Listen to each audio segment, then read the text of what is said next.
Hey guys, I'm Nate and welcome to the Science Inform AU podcast. Today I'm joined by Tegan and Lee from Sass Effect. Hello. Hello. Oh, hey. How are we going this evening? Well, we're pretty good because we're here with you, Nate. Oh, shucks. And we had cheap-ass half-price dinner. Cheap half-ass Italian. Yeah, that's how we roll. Okay, so for those of you listening, with the Science Inform AU podcast, we usually get some science articles and we talk about it and use it as a little bit of a conversation starter. But Tegan and Lee have known me for a couple of years now, and during that period of time, I've been asked an array of interesting scientific-based questions. They're all scientific-based. So they've given me 4 questions that I need to answer to some particular degree. Well, yeah, we don't want to be the same as your other podcast. We're special flowers. We dictate how this bitch rolls, honestly. They actually own me. Soon. Soon. Very, very, very soon they'll own me to a particular degree. Yep. So do you girls want to tell me what questions it was? Can you remember the questions that you've asked? Yeah, we can definitely remember. I reckon we should maybe kick off with Lee's question because it's pretty good. Wait, what? Are we asking Sass Effect questions or Inform AU questions? Well, Inform AU Nate is questions. hosting, so I believe that we're on Inform AU right now. I'm confused as to where I am at the moment. Wow. That's all right. Okay, Nate, question for you is, why do my farts smell more in the shower? Because you're a filthy, filthy girl. Because of dirtiness. Okay, so this was a really, really interesting one, and in all honesty, so this is one of 4 questions that I'm going to be answering in this podcast, and it's really, really weird to think of, metadata keeping my search history to a particular degree because of all the things I've had to look up. Private browsing. Just turn private browsing. Just incognito or something like that. So why do my farts smell more in the shower? So I did a little bit of research in this, and there was a couple of things. You would be surprised that they actually haven't done any scientific studies as to why farts smell. I'm shocked. way. Shocked by this. I know. What a twist. But the people need to know this kind of information. So they can prevent it from happening. Or do you reckon that there's someone who has never farted in the shower before, and then they finally do, and it's really, really bad as a young adult or as an adult in general, and they're just like, that was horrific, am I dying? They start questioning their own mortality, oh my god, that was so bad, is death around the corner?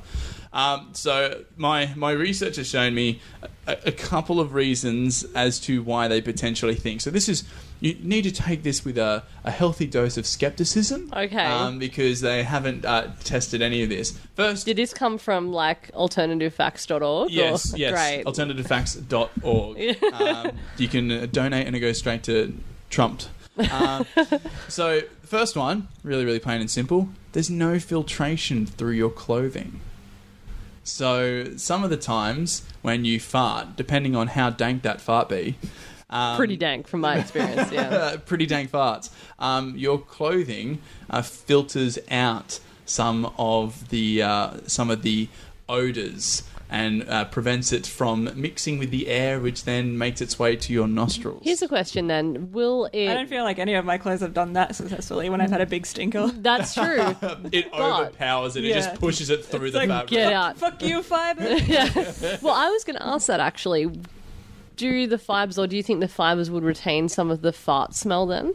Yeah, to a particular degree. I reckon it would. Yeah. So you've got the new line of clothing that they're pushing for at the moment, which is meant to be antimicrobial, odor-free type stuff. Yeah, right. And how your body isn't it allows your odors to escape your body, so you aren't just walking around smelling like shit the entire time. Is that the marketing campaign? Is that the tagline? Yeah, exactly. Yeah. I've got the quote of the ad written down on my phone actually at the moment, and I'm just reading from that one.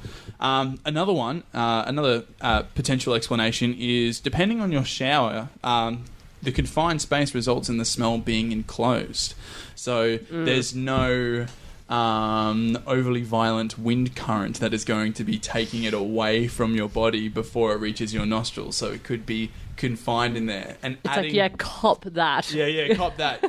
You're showering in your own poo particles. Suffer the wrath. You better scrub a little bit harder. The thing is, it smells more when you fart in the bathtub as well. And you get the bubbles. Okay. Yeah. This is what adds on the dankest bubbles ever. Yeah. So going on to that a little bit as well, humidity traps the smell and allows it I to thought linger. that. Allows it to linger longer. You can smell the heat on it. I don't know how. Damn, man, that fart's like a solid 42 degrees Celsius.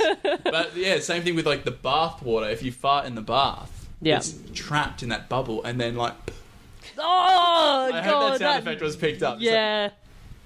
Oh, and that's then not okay. all that odor is released, as well as, so this is another one, the warm air allows the fart to travel faster in the convection current from hot stuff going up and cold stuff going down, so it literally bombards. So in the shower, do you think it's more like trapped in the steam rather than...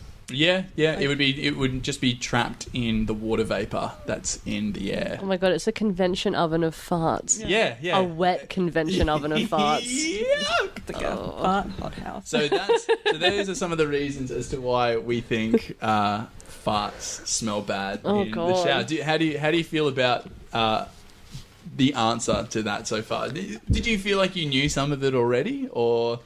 I assumed the thing about like the heat and maybe just the damp. That dank heat. Yeah. The damp. I figured that. The rest I didn't know.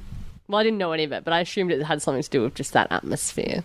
Yes. Yeah. So leading on from farts. Yeah.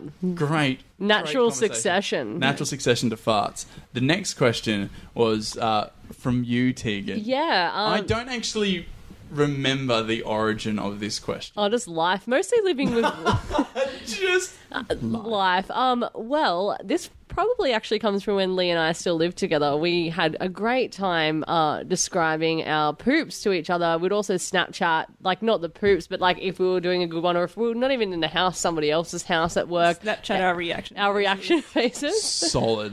Sometimes. And And I walked right into that one. you did. So I don't know exactly how it came up organically, but we were talking about how sometimes you have just a really satisfying poo, basically, Yeah. where you feel like everything's great afterwards, like everything's going to be okay in the world. Like even in a post-Trump, like everything's going to be okay. And I was wondering, like, is there actually scientific basis to it? Because some people call it phoria, like it's Yes. almost a high that you get off it. So I always thought that maybe it had something to do with, pushing a big load through some, sensitive nerve endings. I had no idea, but I wanted to know, You're pretty close. Is phoria a thing? Yeah. Oh, I think the first time we probably talked about it on air, I think was on our podcast, Sass Effect. Oh, yeah, we've certainly talked about this before. And I think it was like when We had a segment, Rate Your Shit. when we had a guest that doesn't actually listen to our podcast on. That's when we were talking about. Oh, right. He who shall not be named, Yeah, of course. nah. Yeah. So, yeah, we've talked about it a bit. So we want to know, is this all in our heads? Do we just, poo too much, or is there scientific basis to No. the term phoria? So, the scientific definition of phoria. Yeah. I thought phoria was one word. It's actually two words. Is it? Yeah, phoria, 2 words. Is the sense of euphoria experienced throughout the human body before, during, and or after a bowel movement. Never before, It's for me. The exhilaration from defecation is predominantly caused by a drop in blood pressure as toxins are discharged from your body. Wow. Oh, wow. It has also been called the holy crap, Yeah. the mood enhancer, or the tingler. That's real. That's real. That shit is literally real. It is. So I found a really, really awesome quote from Dr. Anish Shuth, who is the writer from What's Your Poo Telling You?, which is a lovely book that I've actually seen. He has categorized poos into 60 types of poo. Wow. I need to read this book. Same. That ranges in colour, smell, consistency, Right, whether yeah. it floats or not, and it literally breaks it down and tells you this is what this poo means. That's awesome. I once read an article online about, I think it's depending on the color of your poop and what that is, and apparently it's if your poop is white, it's get to the You're hospital. dead. Oh, Get to the man. hospital stat. Well, that was the massive issue that KFC had when they started making those black burgers around Halloween. Oh, dude. It's a combination of different dyes. Yeah. And we can metabolize lots of different dyes, but one that we struggle with is green. Yeah. Yes. I've lived this. I've lived it. So you shit green? Yeah. I can for 3 days. I can 3 days? Yeah. I can attest to that. Fuck. I made cocktails with like probably way too much blue Curacao stuff in it. Yeah. And yeah, my shits were forest green. Yeah, so lovely. this happened at Like a work. tranquil forest, or At work, actually, this happened where we had burgers sent into the office for when I think another one of the X-Men movies or something. There's one coming out every week, right? Yes. So they did like these monster sort of burgers, and they were meant to be like blue, like mutants or whatever. And then literally for the next 3 days, myself and my partner Alex were shitting green and blue respectively, and we found nice. out other people in the office were as well when we were the first ones to talk about the it. only ones. Not at all. 3 days. So this doctor, he's described it like a religious experience. Yes. Or an orgasm. Correct. So, okay, so what happens? You poo. All right, that's the first step. Step one. Step one, poo. What that does is that there is actually a drop in your heart rate and blood pressure when you poo. Don't hold your breath when pooing. I have heard horrific stories of people doing that and like essentially like herniating like out of their buttholes. But what happens? So your heart rate and your blood pressure drops. This decreases blood flow to the brain, causing lightheadedness, which is similar high, so similar to like asphyxiation or choking during sex. You get the lightheadedness and the increase. This feels great. Yeah, this feels great. But not only that. Your distended rectum, to a degree, can touch the vagus nerve. Your vagus nerve is one of your 12 cranial nerves, and I think it's one of the only nerves. I think maybe one of two from your cranial nerves that comes from your brainstem that reaches out to the rest of your body. All the other cranial nerves. So you've got. So the way that you remember this is to touch and feel a virgin girl's vagina and hymen. Wow. Okay. That's the way you remember it. And every good boy deserves fruit. exactly. Except for this one is a bit more of an R-rated version of that one. Yeah. But you've got like olfactory, optic, oculomotor, trochlear, trigeminal, abducens, and then I start getting messy and forget where I am. But there's like hypoglossal. Accessory, vestibulocochlear, like there's all these ones. Now you're just showing off. Yeah, I am showing off a little bit. But all of them go to your face. The vagus is like literally the only one that can go down even further. So like what happens in vagus nerve stays in vagus nerve and my toilet. Yeah, exactly. Yeah, right. Yeah. Exactly. But when your rectum distends, it can So it's touch like a nerve this that's connected from your brain to your butt. It goes to your intestine and also to your groinal region. So I think the vagus nerve is also responsible for the feeling of butterflies in your tummy. Okay. So butterflies in your tummy is when you like are nervous or going through like a fight, fright, or flight situation, and your body goes, "I don't need to be digesting food. I need to be, getting ready to fight." So it sends blood and energy and sustenance to your muscles, and in that instance, your digestive system is starved of oxygen for a short period of time, and that sends a signal to your vagus nerve, which gives you that like butterflies in your tummy nervousness. Does she like me? Yeah, does she like you? It's like, well, fuck it. I hope she does, because your small intestine is currently dying because of this bitch. But awesome. So the reason why they think it's similar to an orgasm with this vagus nerve stimulation is because they have found that women who have had spinal damage from above the hips essentially have still been able to accomplish a vaginal orgasm because of stimulation of the vagus nerve. That's so cool. So they think that maybe because of the fact that people who essentially can't have a clitoral like orgasm, they can still have a vaginal orgasm, that maybe this vagus nerve like plays a bit of a part. But one of the really, really cool things is that people who experience euphoria often need to share the experience with others. That's so That's absolutely. why Snapchat was invented. Really. That was one of the like defining characteristics of phoria, is that you are so like comfortable and enlightened by your experience that you feel like you've reached a higher level and you need to share it. That's with everyone accurate. else. Yeah. We are better than everyone. Yeah. Jesus Christ. We look down from our towers, our ivory towers, our It's literally ivory porcelain. our porcelain towers. Okay, and this is so talking about euphoria and orgasm. So how do you feel about that answer? Do you That feel sounds exactly what I expected, but with more info. okay? Yeah. Cool. So I'm happy that I'm ticking all the boxes Yeah. with this one. leading on from euphoria, another question. Phoria. Say it correctly. Phoria, Thank sorry. you. Sorry. Poo space phoria. Yes. The next question that we've got is on a similar type of euphoria. Okay. And it's the health benefits of masturbation versus the health benefits of not masturbation. Now, I think there was a little bit of context for this one, wasn't there, Nate? Do you want to explain to the good people why I asked you to reveal this on your podcast? Sorry, Mum. If you're listening. It's mistress to you. It's mistress to you.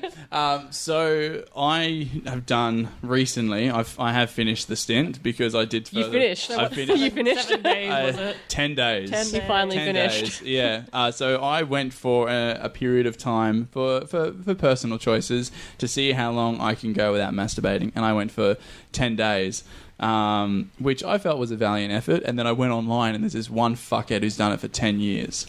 Who hasn't God. masturbated for 10 years. Has he had sex in like that time? Like, has there been any release? Oh, that's cheating. He has had sex. That's cheating. I definitely was not having sex in those 10 days. We know. Because we didn't give you fucking permission. Yeah, exactly. But what happens is... This is like, firstly though, and this isn't a bad pun, but literally, like, was that hard? Like, yeah. I'm definitely going to say it was hard. The description that I gave Brad... because Brad was very aware of this endeavor because he was part of the challenge essentially. How long did he last for? Like, no, he didn't 2 do it. He hours? just told me like he told you. he just mocked me the entire time. Yeah. Like I think it was day 2 or 3. He goes, "How you feeling, mate?" And I said, "I feel like I can punch the sun so hard that it'll push us back into the dark ages." That's how invincible I felt. But yeah, so I gave up masturbation for 10 days and did some research at the same time, which is super difficult to do. Why is that? When you're not masturbating and reading lots of journal articles on masturbation, like it's dangling the carrot in front of the donkey. No, like when you said like, I'm the donkey. But when you said Sorry. like you wanted to like punch the sun so hard that it'd go back to the dark ages, do you mean as in like you had all this energy. Bent up energy. So is that why like sometimes like things like professional football teams and like Olympic teams, they're like kind of like don't have like sex before a match or something because Yes, like UFC do this. So like guys are supposed to like not have sex for a while before matches, but then the opposite. Like what's her name? The really famous UFC chick, Ronda Rousey. She said anyway. It was the opposite for women. Like she always makes sure that she like gets her bang on before a match. Okay. Imagine, maybe she like gets her bang on before a match, but the guy comes before she finishes, and she's just bent up and angsty that she didn't get. So it's just like every woman ever. Yeah, it's kind of cool. Oh shit, mistress. Shit. So let's go through some. So what I found out, there are a few more benefits to masturbating than what there are to not. Okay. But before I get into identifying this, so a fun little fact was that some of these journal articles are really, really interesting because they don't have a control group.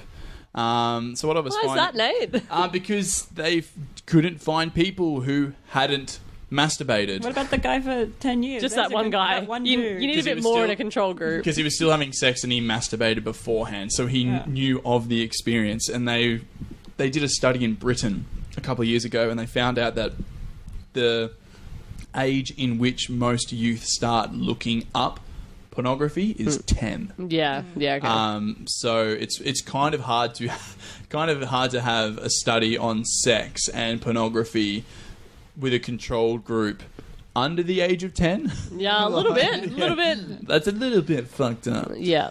So let's break down some of the benefits. So I've broken it up into men, women, and both. There are more benefits for men that I found, and the main reason why. Okay, I'm going to have a bit of a rant. Ooh. There is not enough sexual studies out there for female sexual health. No shit. And for the female orgasm. Like, one of the... Because it fucking doesn't exist. Yeah, it doesn't fucking exist. I've never found it. At least not in your world. Yeah. At least not in my world. Oh, shit, guys. But... So there's one website that I definitely want to promote on this. It's OMGY Yes.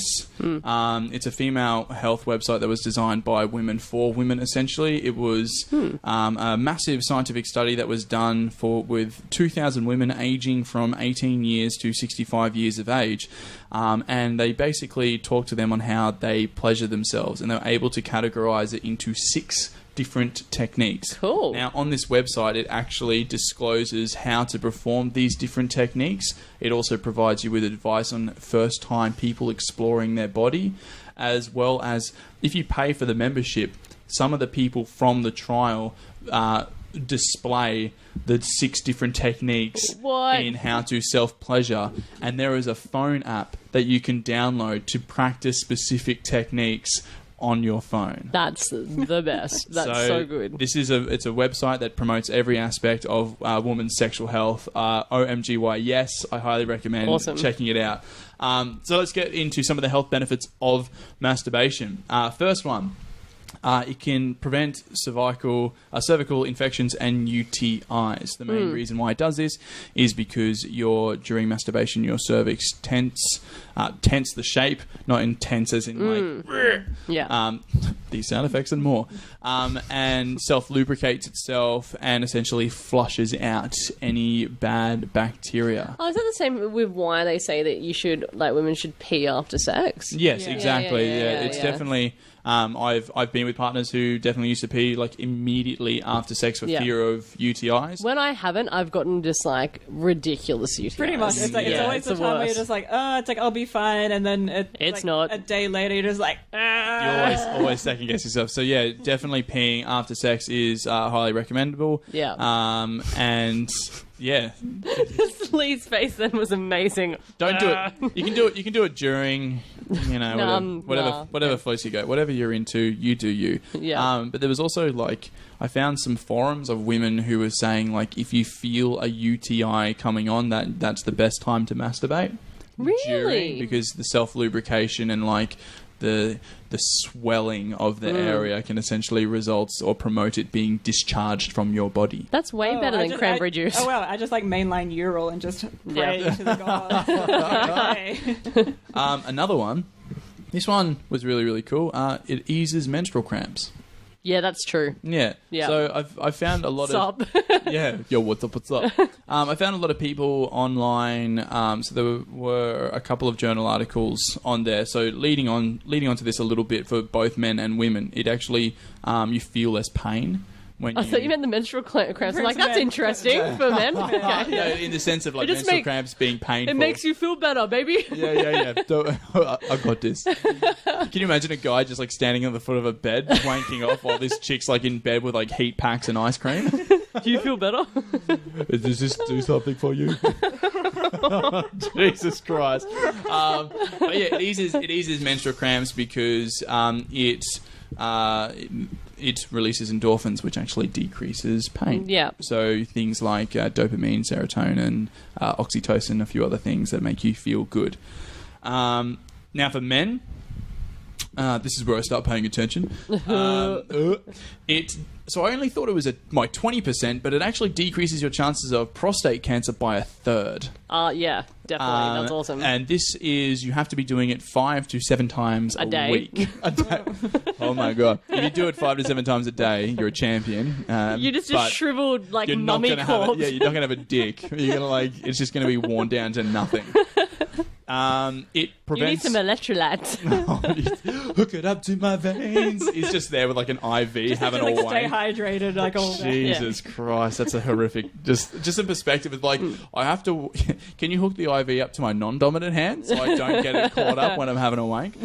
Actually, can I just ask a side question that you haven't prepared for at all? Yeah, go When for we it. talk about hydration and IV, I've had a lot of friends of doctors and whatever who have said that when doctors have a hangover, if they need to go to work next day, they'll hook themselves up to an IV. Yeah, that'll help hydrate them. They were doing the IV clinics, those dodgy as hell IV clinics, where it's they promote the thing where it's if you've got a hangover, come in and they hook you up with vitamin booster thing. Do you reckon that would work? If you got an IV on you, that would help cure a hangover or get over it faster? I don't necessarily know on how well it's actually going to be able to prevent you from having a hangover. No, not prevent, but deal with. like get hydrated faster. And Oh stuff. yeah, like I don't know. Sorry, let me rephrase it. I don't know how well it's going to be able to like cure you of a hangover. It might prevent you from getting one. So if you're a drinking type thing, yada yada yada, and you were to have an IV before going to bed and replacing those fluids that you lost, because I think when it comes down to it, whatever volume of alcohol you drink, you can lose 3 to 4 times as much that volume.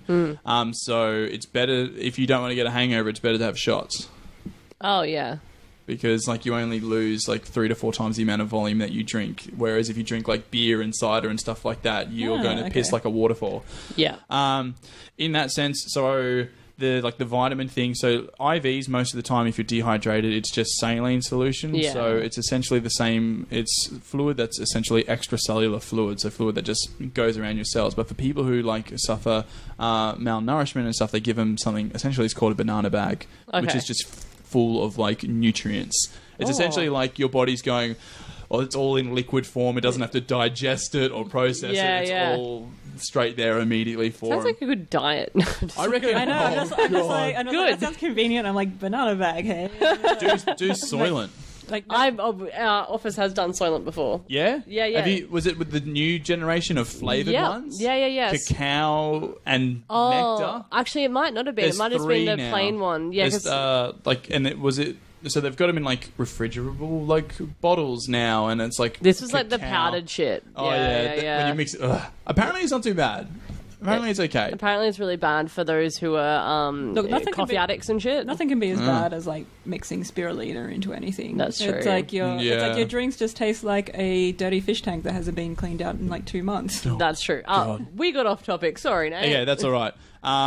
Decrease your chance of prostate cancer by 1/3. Prevents erectile dysfunction through pelvic floor strengthening. So, any women and men who are out there, if you want to be able to increase the experience that you have through penetrative sex, 3 times a day, if you can do this 10 times, and pretend to hold in a wee.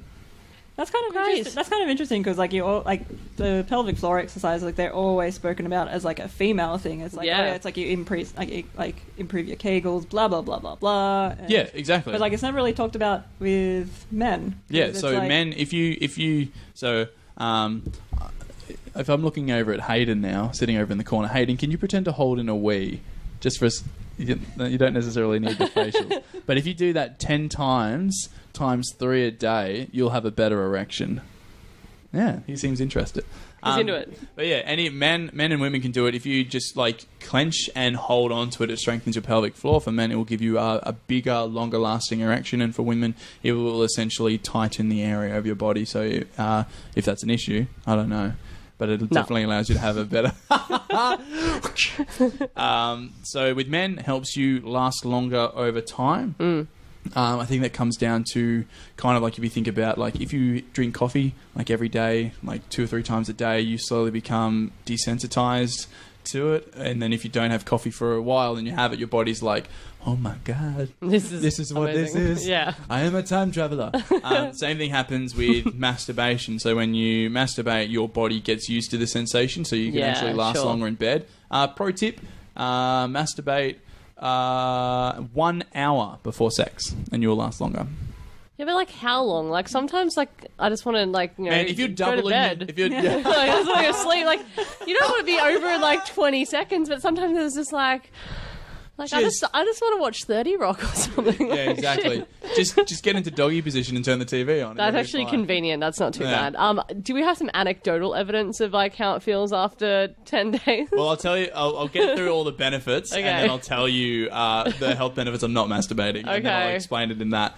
And also improve sperm quality. So one of the weird things about us men is that we're constantly reproducing our seed, whereas women are born with it. So that's fucked. When so your grandmother had half of you in her.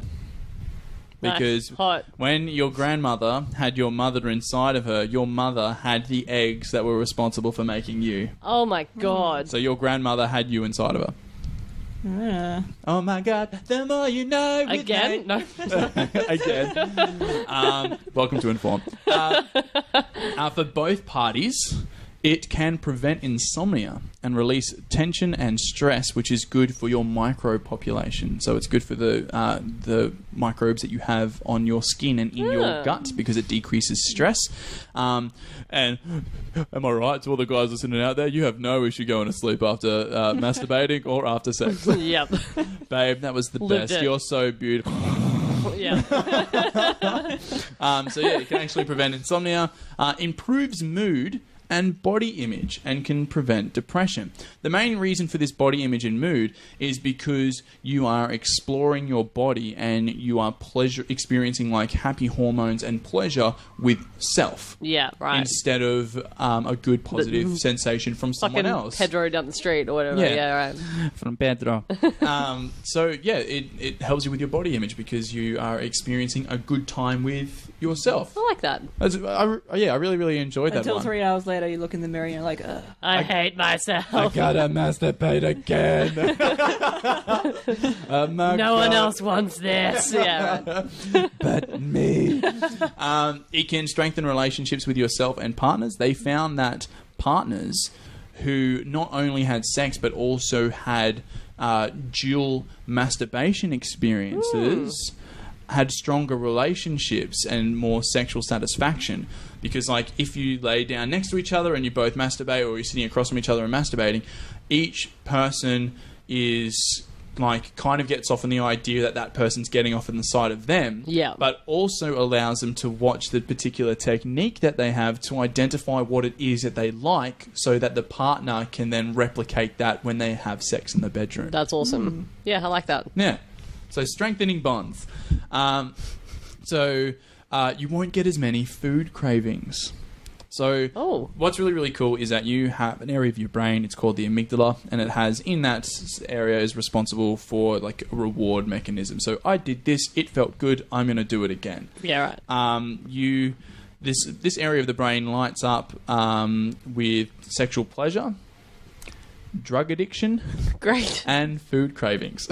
Great. So if you satisfy that reward mechanism and that reward loop with masturbation, it's going to decrease your chances of having like bad sugary food cravings. So it'll stop me in my crippling drug habit. Exactly. Great. Exactly. You're going to be able to say no to powdered sugar. Great. Love it. I'm craving that sugar. Like I was saying before, feels less pain because of happy hormones, and improved cardiovascular health and lowers your risk of type 2 diabetes. Very good. Yeah. So those are the... Probably because you're not eating as much shit. Yeah. You're not eating as much shit. You're exercising your body. You're getting the blood flowing. Yeah. All those good things. Now, the health benefits of not masturbating. So Zero.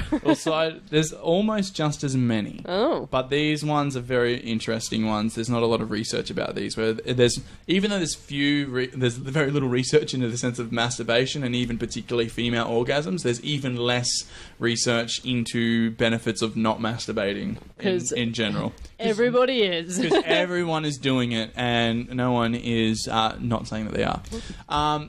So, yeah, I'll say after 10 days, it's a blissful orgasm. It is. Did it feel different to like when you were on the reg? It definitely felt different. It was more satisfying, and the pleasure feeling extended itself. So usually when I was masturbating, I'd come and it would be maybe only 20 minutes of relaxing euphoria. This one went for about 5 minutes. So it's like when you've been constipated for like 3 days and then you finally... Phoria. Finally push one out. You're like, God, is that you at the end of the tunnel? Oh, God. So going against the one that I was finding before, I found some research that's saying that it can be slightly addictive, similar to drugs, which can lead to erectile dysfunction. Oh. So I think that's when you're starting to... So that's one of, like, the benefits of not masturbating, like, if you masturbate too much. Yeah, right. But I think that's when it starts becoming, like, OCD, you're breaking your dick or ADHD, like type realms of masturbation. Masturbation to porn promotes the Coolidge effect, which essentially is you have decreased interest in having sex with the same partner because of high-speed internet. Yeah. I don't know about you girls, but I might have 1 or 2 tabs open. Apparently, there are other groups of people who will have like plural tabs of pornography on the screen at the same time. Whoa. But because of this, it results in a lack of interest in the same partner due to novelty. Wow. I'm in a relationship. I don't need porn tabs anymore open on my... Boom. Take that, Pornhub. You've just lost a client. Maybe ask your boyfriend what he's doing at home right now. not wearing pants gaming. Probably with my boyfriend. All right. So kind of combining those two together, potential desensitization because of porn and of just sensitive areas. So is that like actually a thing? It's not like some scare tactic that's being used for... It's like, porn is so bad that you can't form meaningful relationships. Like, is that actually being studied, like tested? And kind of to a particular degree. I did find opposing studies to the desensitization one. And one of the interesting things with studies, sure, there might be a study out there that says this, but if you can get a large group of people who like hate each other's guts who get to the same results, then you know that that's going to be an actual viable type of truth. Like that's how a theory becomes a truth. It's not just one study that does it. So this one was an interesting one. This one wasn't a study, but this is one that I came from some forums. It boosts your productivity through sexual frustration, leading you to rechanneling your energy. Amazing. So but you need to be in the right mindset, I feel. The whole, like, no sex before a big game thing. Yeah, true. Exactly. Just rechanneling that energy. But what I did find out is that you actually have to rechannel it. Like, you have to kind of be in your own mind, like actively in control of yourself. Yeah, right. Exactly. Instead of like just trying to throw yourself into something to distract it, you need to be like, no, I'm going to move on and I'm going to do this. That kind of makes sense. In a very reliable source known as Sex and the City, they tackled this hard topic in one episode where there was a guy who at like a yoga class who Samantha, who always liked to bang everyone, was trying to get it on with, but he didn't masturbate and hadn't had sex in like 10 years, something like that. Okay. And he channeled all into like meditation and yoga, and apparently got off more on that than anything else in the game. It's a show, but then I always wonder, I'm like, I wonder if that's true. I found something similar to that. Okay. That I'll mention in a second. So there was another one, boosts in short-term memory and in focus, but there are definitely some opposing studies for that one. This one was really so kind of going off what you were talking about with like zero masturbation, zero sex type thing, and getting off on like the whole ideology. So they found that some people actually feel guilty when they masturbate, so there's mental freedom when they don't.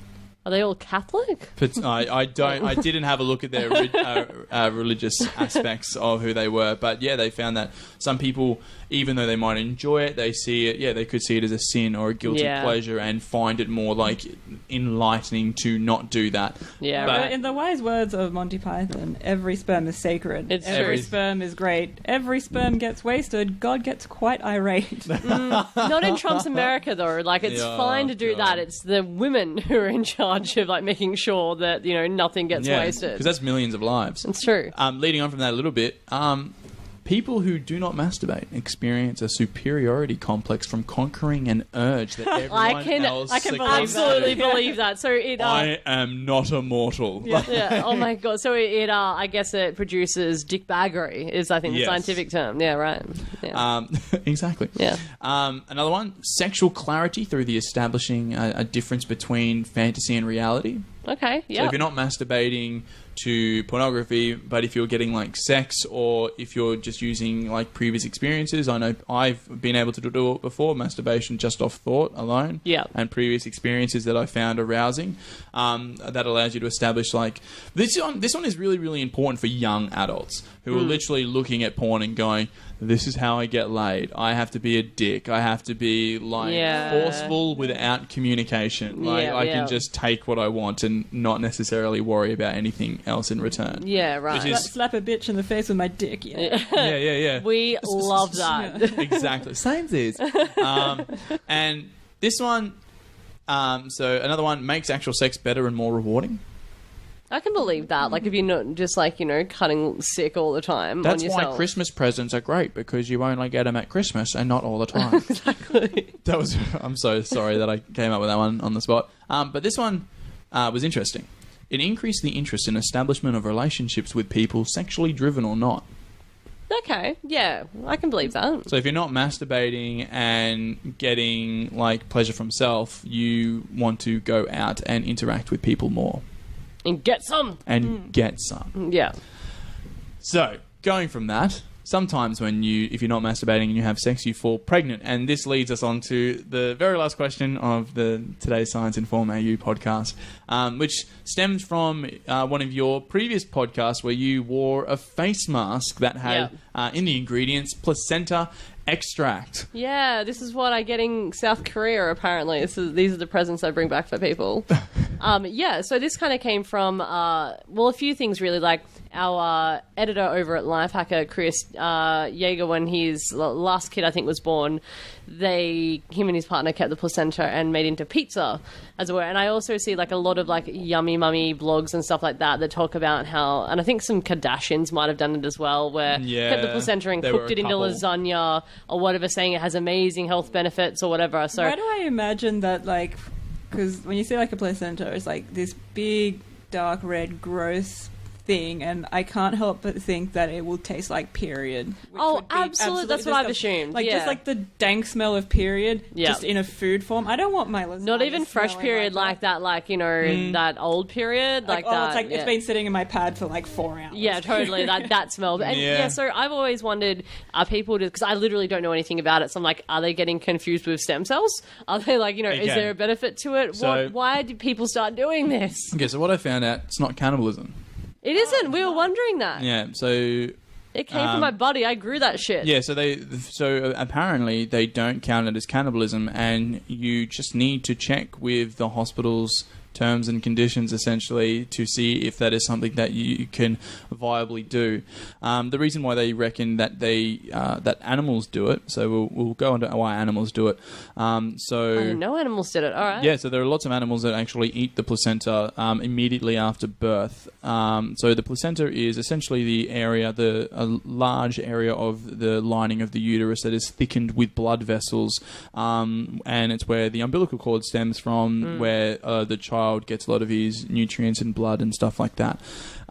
When an animal gives birth in nature, the placenta, of course, comes out, and you've got a pup type thing, yada yada yada. But what you don't realize is that you also have like a massive meaty sack of like blood out in the wilderness, and you've just given birth to a pup. Oh. So you've just gone, a pup or a young offspring essentially. So you've just gone through something that's incredibly physically exhausting with your offspring, and you've got bait sitting next to you. And you're vulnerable, and you can't fight them off. Incredibly vulnerable. So a lot of the time, mothers, or if it's like a packed animal or something like that, others will actually eat the placenta to increase their chances of survival. That's amazing. It makes so much sense. So why do humans do it? Because we're dickheads. Because they're just like, animals do it, and because probably it's really healthy. And so that was one of the things. That they thought. But another thing that they potentially thought as to why animals and even why humans do it is because the placenta is full of like lipids and proteins and hormones and blood, and it's all this. It's like chock load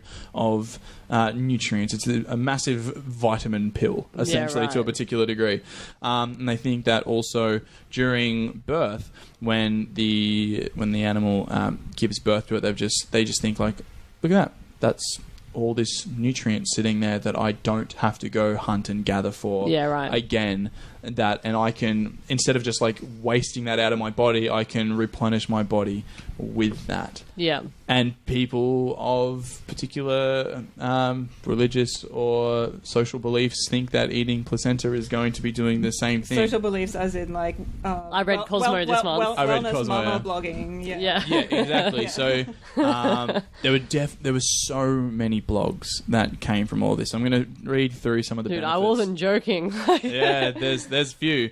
So popping placenta pills can be used to decrease postpartum depression and insomnia and increase your mood. Is that real? Let me keep going. So there have been some accounts of individuals going like, I felt less depressed after birth and stuff like that. But those are individual perspectives. They weren't in controlled situations. Oh, that's what their naturopath told them, isn't it? Yeah. Exactly. So this one... I think the second point of this is true, if I can remember correctly. But people have said that it increases their energy as well as their breast milk quality. Mm-hmm. So I think the breast milk quality one, there was a study that said or suggested that could potentially be true, but I think the sample size was relatively small. I think it was only like 50 people, so they needed to do it again. animal studies, so when they actually did the studies on animals, showed that faster recovery after birth. And I think that might be because they haven't just wasted away all this nutrients and stuff like that. Yeah, They've consumed it and instead of losing it. And, because it's full of vitamins and minerals and hormones and proteins, you put it in face products. So, why moisturizer has vitamin E in it, because vitamin E is an antioxidant which decreases... it stops free radicals, which are little things that are released from reactive oxygen species inside of your body through normal metabolism. And if you have vitamin E, it's said to decrease the damage sustained by this. You get vitamin E from red wine, I think. So go drink a bottle. Go drink a bottle. Right now. Right meow. Concerns of eating placenta. The extra hormones from consuming placenta can cause serious mood swings. So because humans for an extended period of time haven't consumed their own placenta, and their body goes, okay, cool, sweet, I've lost all this. I'm going to have a dip of this nutrients and this hormone levels. I'm going to up that. And then you eat placenta. And then you eat the placenta and you introduce all those hormones and your body goes, holy shit, I didn't realize I had this many hormones in my body. Oh my God, what am I doing? And then it has a period of time where it's trying to reestablish homeostasis, which is a control point in the body that it really, really likes. I found a warning. Oh God. Potentially toxic. Only consume your own placenta. Consuming others can be very dangerous and can assist in the spreading of disease. I can believe that. And then after all of that, a study in 2015 shows that there is no health benefits from its consumption. But the study was greeted with great skepticism. Okay. And said that more study needed to be done. Girlfriend magazine says. Yeah, exactly. Yeah, so right. there was a study that was done... it was either Australia or Britain, and they found that there were no health benefits associated with eating placenta.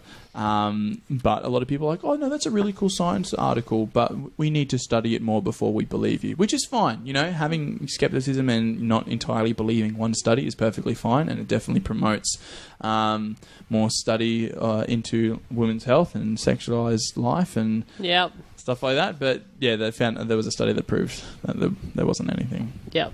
Okay. Okay. So have I deterred you girls from eating your placenta? I wasn't going to anyway. But have a baby first. Yeah, that's the first issue of the whole process. I think we're just going to all masturbate instead now instead of having a baby. Yeah, exactly. Yeah. Masturbate with your partners. It will bring you girls closer Just together. look them dead in the eye. Yeah, don't break away and be like, is this doing it for you?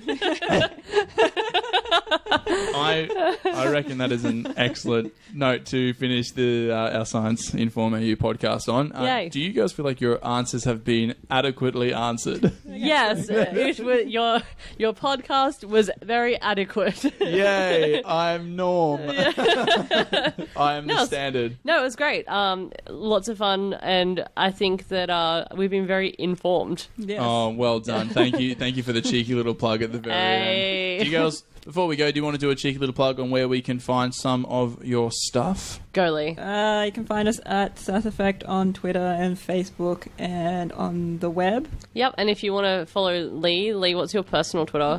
It's Zarda, so TSARDUST. Awesome. I'm pretty much that, like, anywhere on the internet. You can find her everywhere and nowhere. I am also at Sass Effect, or if you want to stalk me personally on Twitter and Instagram and places, I am Tegan_writes. Because I write things. And my name is Tegan. Boom. So, yeah, thank you very much, everyone, for listening. Thank you very much for joining us, guys. If you want to check out any of the other Science Inform stuff, then you can go to informau.com to the website to see all articles and previous podcasts, or you can find me on Facebook, Twitter, and Instagram at Science Inform AU. Thanks very much, guys. Thanks. See you later. Bye. Bye.